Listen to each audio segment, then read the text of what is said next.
Muy buenos días a todos. Les invito a que vayamos al capítulo 20 de Juan. Que vayamos al final del capítulo, en el versículo 31, donde casi parecería que el Evangelio podría haber terminado ahí. Porque Juan dice por qué escribió estas cosas. Para que ustedes crean que Jesús es el Cristo, el Hijo de Dios, y para que al su nombre tengan vida. Ese es el gran propósito de la Escritura, que conozcamos a Cristo, que creamos en Cristo y que creyendo en Cristo tengamos vida. Pero siendo realistas, no todos estamos parados en el mismo lugar espiritualmente. Algunos creen de verdad, no solo aceptan la realidad de Jesús, sino que además descansan personalmente en Él. Creen y tienen una fe sincera. Pero otros no, como Tomás. Algunos todavía tienen preguntas, algunos todavía luchan con sus dudas, se portan capaz como creyentes, pero en el fondo de su corazón se dicen a sí mismos, no sé si realmente creo. Y justamente para esto escribe Juan su Evangelio. No escribe simplemente reflexiones vagas, sino que escribe hechos, testimonios, evidencias, para que creamos. Desde el comienzo del capítulo 20 encontramos varias historias y varios personajes. Al comienzo vemos a Pedro y al otro discípulo corriendo hacia la tumba. Y está María Magdalena llorando en la tumba. Y de repente nos sorprende ver que los discípulos están encerrados, muertos de miedo en una habitación, no sé, haciendo qué, esperando algo. Y solo finalmente, en los versículos finales, vemos a Tomás, un personaje realmente muy interesante. Así que en el mensaje de hoy vamos a conocer un poquito más a Tomás. Creo que lo primero que podríamos decir es que Tomás es una persona transparente. Escuchando todo lo que pasó, uno ya se imagina claramente cómo era. Tomás parece ser una persona muy cercana, muy humana, muy reconocible. Todos podríamos, en cierto grado, identificarnos con él. Tomás, además, parecía sincero, directo, honesto. Era uno de esos hombres que no se callan, que dicen en voz alta lo que capaz otros no nos animamos a decir. En Juan 14, cuando Jesús dijo,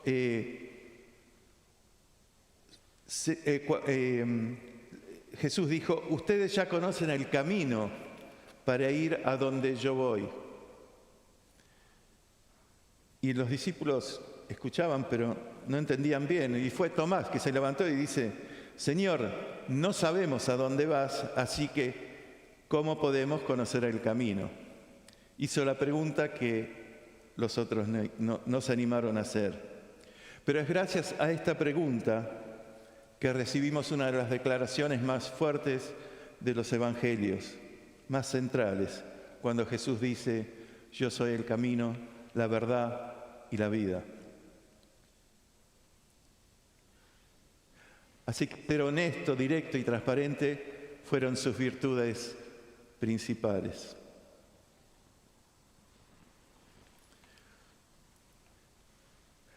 Vayamos ahora a nuestra historia. En el capítulo 20 hay un primer momento previo a lo que transcurrió, hay un momento previo que transcurre en la noche del primer día de la semana. Esto lo encontramos a partir del versículo 19. Los discípulos estaban reunidos con las puertas cerradas por terror a los judíos. El ambiente debe haber sido muy tensionante. Venían de días de conmoción tremenda. Jesús había sido crucificado, la tumba estaba vacía, se escuchaban rumores de persecución y lo peor de todo, con Jesús muerto, todo su sistema de creencias se había derrumbado. Estaban aterrados y confundidos. Y en medio de esa situación, de pronto Jesús entra en la habitación. Y sus primeras palabras fueron: la paz sea con ustedes. Son palabras simples, pero perfectas para la ocasión. No era exactamente lo que ellos necesitaban. No necesitaban que Jesús los sermonee, no necesitaban que Jesús les dijera: bien, yo les dije. Ellos necesitaban recibir la paz. Y eso es lo que Jesús también nos trae cuando tiene un encuentro con nosotros, cuando está entre nosotros. Nos trae paz para enfrentar el miedo, nos trae claridad para resolver la confusión y nos trae consuelo a los corazones afligidos. Después dice Juan que les mostró los clavos en sus manos y su costado atravesado. Jesús no los dejó entretenidos con simples emociones al aparecer Él. Les dio evidencias, les mostró que era verdaderamente Él. El mismo Jesús que había sido crucificado, ahora estaba frente a ellos vivo. Porque una cosa es oír los que otros decían, pero otra cosa es encontrarte con el Jesús resucitado. Hoy en día una cosa es escuchar a otros hablar de Jesús y otra muy distinta es verlo con los ojos de la fe y reconocer que verdaderamente ha resucitado y está vivo. Y acá llegamos a un punto central de la fe cristiana. El teólogo John Stott decía que la fe cristiana se sostiene o se cae sobre la resurrección de Jesucristo. El cristianismo no es una mera filosofía moral, no son solo escritos espirituales. El cristianismo parte de un hecho histórico, real, el hecho de que Jesucristo resucitó de entre los muertos. La resurrección en Cristo es real, histórica, corporal, no un mero símbolo religioso ni una experiencia subjetiva de los discípulos. La resurrección fue antes que nada un acontecimiento, un hecho de la realidad. Solo después dio lugar a experiencias y testimonios de sus seguidores. Por eso la Biblia y los credos, especialmente los credos, insisten en que ocurrió al tercer día para subrayar su carácter histórico. ¿Y por qué es esto tan importante? Porque la resurrección es lo que prueba que el sacrificio vicario de Cristo, el sacrificio por nosotros, fue efectivamente aceptado por Dios. Así que sin la resurrección, sin la realidad de la resurrección, no existiría el cristianismo. Además, la realidad de la resurrección confirma el significado de la cruz, el para qué de la cruz. Para nosotros, legitima nuestra justificación, sostiene nuestra santificación y anticipa nuestra glorificación. Así que recordemos, sin la resurrección no existiría cristianismo. Y entramos ahora al segundo momento. En el versículo que leímos de Juan 20:24, él nos dice algo muy importante, que Tomás no estaba entre ellos. No sabemos por qué, el texto no lo explica, quizás estaba deprimido, triste, capaz prefería estar solo. No lo sabemos. Cuando Tomás vuelve a encontrarse con los otros discípulos, en el versículo 25, ellos le dicen: hemos visto al Señor. Y Tomás le responde de manera tajante: mientras no vea yo la marca de los clavos en sus manos y meta mi dedo en las marcas y mi mano en su costado, no lo creeré. Noten la fuerza de esta última frase: no lo creeré. No dice simplemente me cuesta creer, sino que dice no lo voy a creer, no lo creeré. Y eso nos muestra algo importante. La incredulidad no es solo un problema intelectual, sino que es un problema del corazón, es un problema espiritual. No es que solo faltan pruebas, a veces sobran las pruebas. Lo que falta es la disposición del corazón de rendirse ante las pruebas que son suficientes. Hay personas que dicen que no creen que necesitan más evidencia. Pero generalmente el verdadero problema es un espíritu de rebeldía ante Dios. Su lógica es, si creo en Jesús, que realmente ha resucitado, entonces no puedo seguir viviendo como hasta ahora. Tengo que arrepentirme, tengo que rendirme, tengo que cambiar. Y eso es precisamente lo que muchos no quieren hacer. El problema de Tomás era también que estaba pidiendo conocer las evidencias que los otros ya habían recibido cuando él no estaba. Jesús les estaba mostrando sus manos y su costado a los demás. Entonces Tomás no está siendo solo caprichoso. No le era suficiente el relato de sus compañeros. Lo que él quería era tener un encuentro personal con Jesús resucitado. Y eso también es importante para nosotros, porque en algún momento la fe tiene que dejar de ser una fe prestada, sino que tenemos que apropiarnos de ella. No alcanza con que otros hayan visto, no alcanza con lo que cree mi familia o el haber crecido en la iglesia o el repetir las respuestas correctas que se nos pide al ser recibidos como miembros. Tiene que haber un encuentro personal y vivo con Jesucristo. Además, cuando uno mira a Tomás a lo largo del Evangelio, descubre que su problema no era de indiferencia hacia Jesús. Al contrario, él amaba mucho a Jesús, lo quería mucho. En Juan 11, cuando Jesús decide volver a Judea, donde lo esperaban los sacerdotes y fariseos para matarlo, Tomás se levanta y dice, vayamos nosotros también para morir con él. Y esto nos muestra algo. Tomás estaba dispuesto a dar su vida por Jesús hasta las últimas consecuencias. Así que estamos frente a un hombre complejo. Estaba confundido, trabado en sus propias exigencias por su propia rebeldía, por su rebeldía del corazón.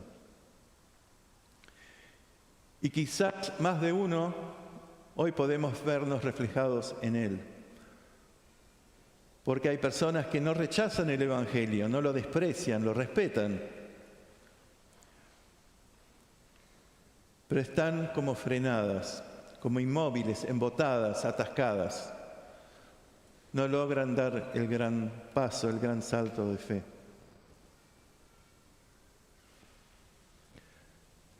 Ahora bien, llegamos al tercer momento de nuestra historia. 8 días después, los discípulos estaban otra vez en la habitación. Pero esta vez también estaba Tomás. Las puertas de la habitación estaban bien cerradas nuevamente y otra vez Jesús se les aparece y se puso en medio de ellos. Y volvió a decirles, la paz sea con ustedes. Pero lo primero que hace, se dirige a Tomás, lo mira y le habla. Y esto es interesante, porque Jesús sabía el espíritu rebelde, conocía el espíritu rebelde de Tomás. Sabía exactamente lo que Tomás había dicho.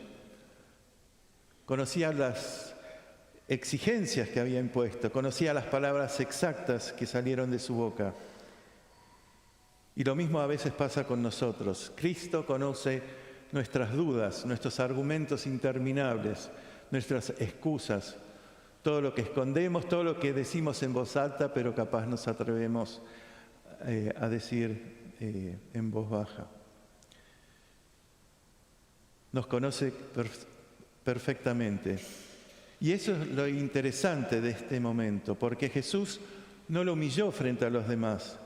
No lo despreció, no lo ridiculizó por su rebeldía. Conociéndolo todo de él, vemos que Jesús simplemente le dedicó un tiempo y le habló.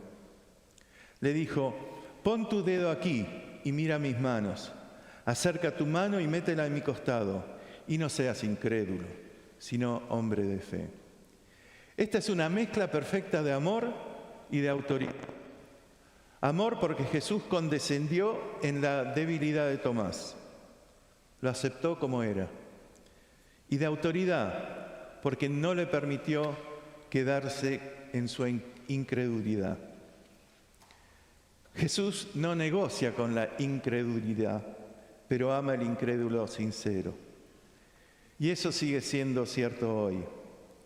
Cristo de ninguna manera alimenta nuestro orgullo, ni bendice nuestra autosuficiencia, ni se acomoda a nuestra rebeldía. Pero sí, Él recibe con amor al que cree y viene con una fe sincera. El llamado a Tomás y a todos nosotros es muy claro: no seamos incrédulos, sino hombres de fe. Y entonces llegamos al punto culminante de la historia, llegamos al centro mismo de lo que queríamos contar. Cuando Tomás respondió: Señor mío y Dios mío. Este es el momento más importante del texto de hoy. Tomás respondió con todo su corazón, con toda su alma y con toda su mente, como dice el Antiguo Testamento. Fue una confesión de fe, fue una declaración de adoración, un reconocimiento pleno de quién es Jesús, y se entregó al señorío de Jesús. Tomás ya no estaba exponiendo condiciones ni no estaba manteniendo distancia, ahora estaba rendido a los pies de Cristo. Y eso es lo que hace a una fe verdadera. La fe verdadera termina simplemente diciendo: bueno, puede ser que haya resucitado, diría alguien, pero no. La fe verdadera dice: Señor mío y Dios mío, se apropia de la realidad de Jesús. No es solo un asentimiento intelectual, es una rendición personal. Y esa rendición es total ante el señorío de Jesús. No basta con decir: sí, Jesús es el Señor. La fe que salva dice: Jesús es mi Señor. No basta con decir: sí, Dios existe, sino hay que decir: mi vida le pertenece a Jesucristo. Después de todo esto, en el versículo 29, Jesús le dijo a Tomás: porque me has visto, has creído. Dichosos los que no han visto y sin embargo creen. Esa palabra no es solo para Tomás, es para todos nosotros. ¿Por qué? Porque nosotros no estuvimos en esa habitación, no vimos el costado atravesado de Jesús, no vimos la marca de los clavos en sus manos, no escuchamos personalmente su voz diciendo: la paz sea con ustedes. Pero tenemos algo que Cristo mismo ha querido darnos: el testimonio apostólico preservado en la palabra de Dios. Ese testimonio evangélico son las palabras de nuestras Biblias. Ese es el Evangelio, es el anuncio de lo que Dios ha hecho en Jesucristo. Y Juan termina diciendo en el versículo 30 exactamente eso.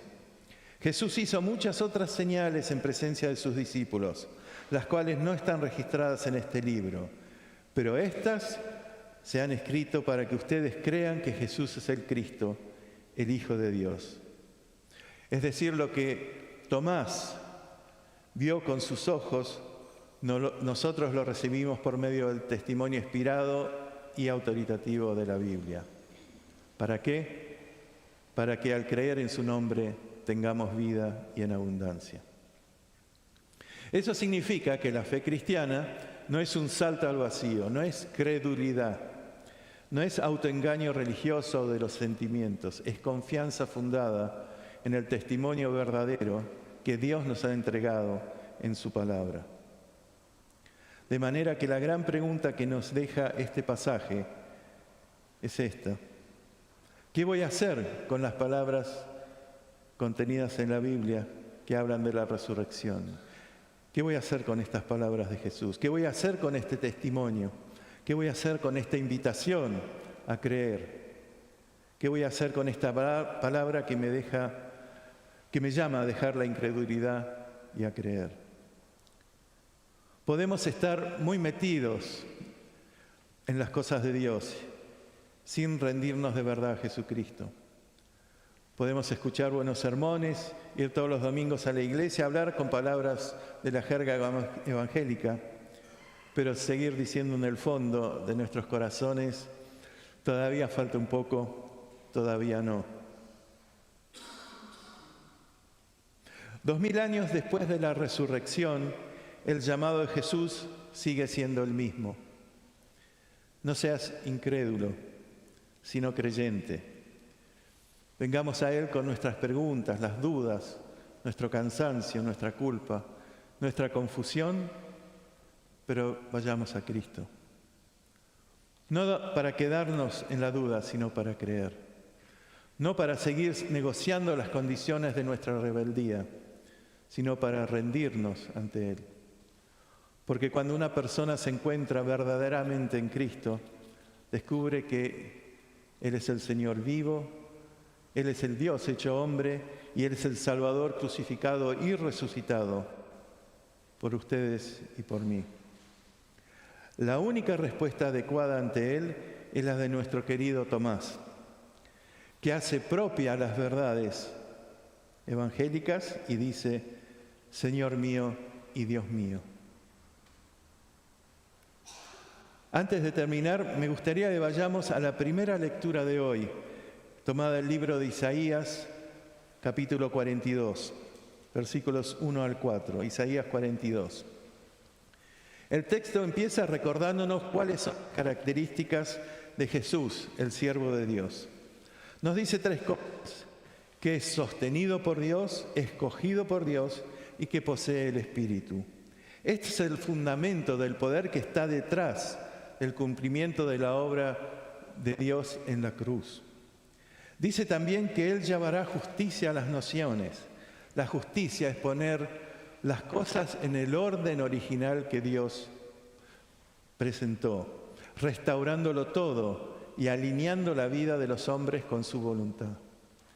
La justicia es restauración y reconciliación. Además, Dios dice en Isaías que no acabará de romper la caña quebrada, ni apagará la mecha que apenas arde. La versión Reina Valera de la versión Reina Valera de las Biblias dice algo un poco más lindo. Dice: no quebrará la caña cascada, ni apagará el pabilo que humeare. Por medio de la verdad traerá justicia. La caña cascada, la caña rota, se refiere a una caña magullada o doblada. Dicen que era un instrumento musical que se tocaba y una vez que se humedecía se tenía que romper, porque resultaba inútil, así que se tiraba a la basura. Representa al hombre, a alguien sin fuerzas, quebrantado de corazón o herido por el pecado. El pabilo o la mecha que humea representa la mecha de una lámpara de aceite que ya no da luz, sino que solo echa humo porque está a punto de apagarse. Simboliza eso también a las personas con una vida espiritual débil, con dudas y una pasión que se está agotando. Así que la caña cascada y el pabilo que apenas arde, en muchos sentidos somos nosotros. Dios no nos mira a la distancia, como dice Isaías 43:1, que el otro día Alejandro mencionó: no temas, yo te he redimido, te he llamado por tu nombre, tú eres mío. Jesús nos reconoce suyos, somos su propiedad. Jesús está junto a los que estamos quebrados y con el corazón herido. Muchos somos pabilos que se están apagando de a poquito. Pero Jesús promete cambiarlo todo. Promete enderezar la caña quebrada y avivar el pabilo que humea débilmente. Además, Jesús fue enviado, leímos, para traer justicia.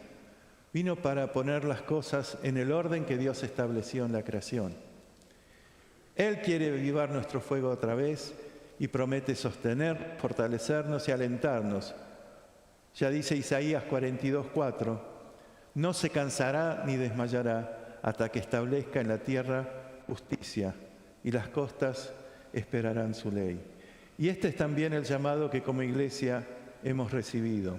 Debemos buscar a los débiles, a los que tambalean y a los que luchan, a aquellos que tienen una fe que se está apagando, capaz de a poco. No es solo dentro de nuestra comunidad, sino también en las costas, como dice Isaías, en los lugares lejanos. Quizás hoy seamos muchos los que nos parecemos en cierto grado a Tomás. Capaz te sientas como caña quebrada o pabilo que ya no arde. Capaz no tengas la paz, capaz tampoco descansás totalmente en Cristo. Estás cerca, pero algo te falta. Y estás interesado, pero no rendido a sus pies. Estás convencido de algunas cosas, pero no convertido. Pero Jesús te dice, y te despierta, y te dice, no seas incrédulo, sino hombre de fe. Jesús nos invita a creer y a entregarnos ante Él. Jesús no rechaza al que viene con Él con humildad. Dios quiera que hoy, por la obra del Espíritu, muchos puedan pasar de la duda a la fe y decir con el corazón de Tomás, Jesucristo efectivamente ha resucitado, Señor mío y Dios mío. Y que desde lo alto, capaz una brisa nos susurre, te llamé por tu nombre, ahora sos mío. Amén. Oramos. Señor y Dios nuestro, te damos gracias porque celebramos tu resurrección. Celebramos, Señor, que tú eres el Rey y el Señor de todas las cosas, que venciste a la muerte y que todo lo que pasa y nos ocurre es fruto de ese sacrificio único y perfecto en la cruz. Señor, la vida está llena de dudas, llena de desconfianzas, llenas de quebrantamientos. Te pedimos que nos ayudes a atravesar los tiempos de conflicto y los tiempos difíciles y confusos de la vida. Que podamos reafirmar cada día tu señorío, recordar tu sacrificio en la cruz y celebrarlo. Señor, para los que no tienen fe, Señor, dales la fe para creer. Que sus vidas cambien, que todo su entorno cambie. Señor, que todos podamos decir juntos, Señor mío y Dios mío. Amén.